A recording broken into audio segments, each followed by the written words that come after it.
ध्यान, साधना और तप की क्रिया करने वाला साधक हमेशा उस जप की सफलता की लालसा में रहता है, जिसे दुनिया के सबसे बड़े साधक शिव का जाप कहा जाता है। इस ध्यान को अजपा जाप कहते हैं, जिसको करते वक्त प्रत्येक साधक अपनी हर श्वास में भगवान शिव का स्मरण करता है। लेकिन क्या आपको पता है कि शिव के समान साधक बनाने वाला अजपा जाप कब सिद्ध होता है? असल में किसी भी प्रकार की साधना कभी शोरगुल के बीच सफल नहीं होती, इसलिए हमेशा किसी भी साधक को शांत वातावरण में इसका अभ्यास करना चाहिए। सद्गुरु स्वामी कृष्णानंद जी महाराज, जो दिव्य गुप्त ज्ञान के खोज करता है, उनका कहना है कि रात का वक्त योगी और भोगी दोनों के लिए उपयुक्त होता है, इसलिए रात्रि के 12 से 1 बजे का समय अजपा के लिए सही होता है।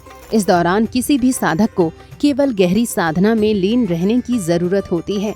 इसके बाद खुद उसके श्वास में अजपा जाप उत्पन्न होने लगता है। दिन में देखो जो है चारों तरफ कोलाहल रहता है, अजोगी जो है रात में जोगी और भोगी दोनों जगता है।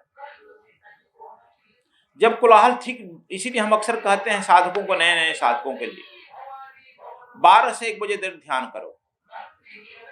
12 से 1 बजे जब ध्यान में बैठेगा, तुमको अजपा अपने आप सुनाई पड़ेगा। जो मंत्र जापता है, जापना नहीं पड़ेगा, मंत्र वो सुनाई पड़ेगा। इसका प्रैक्टिकल करना।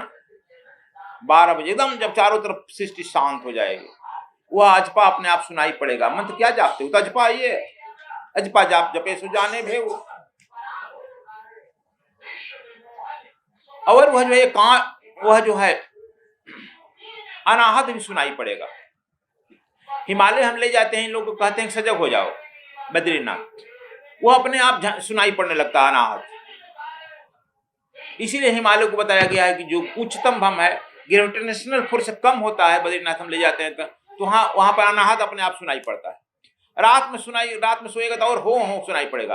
लेकिन तुम लोग समझता कि अरे ये तो बड़ा गड़बड़ है। नहीं, अब उसको सुनो, अजपा को जपो अनाहत। इसीलिए पहाड़ बनाया गया, गुफा बनाया गया, नदी संगम बनाया गया है।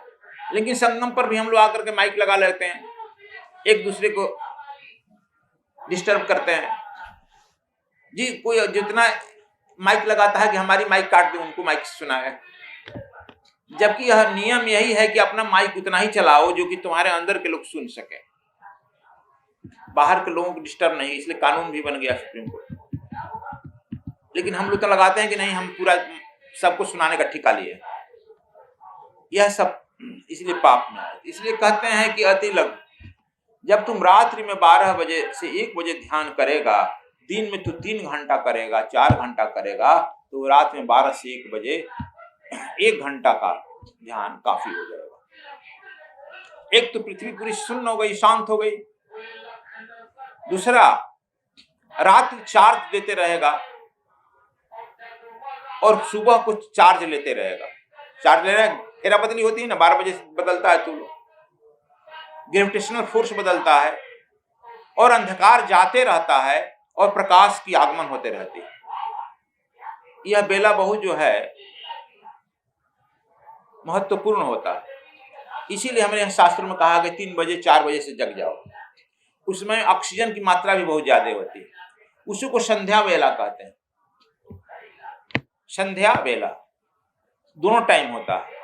अभी दिन जा रहा है, रात्रि आ रही है, संध्या है ना, वहां पर रात्रि जा रही है, प्रात आ रही है, संध्या है ना।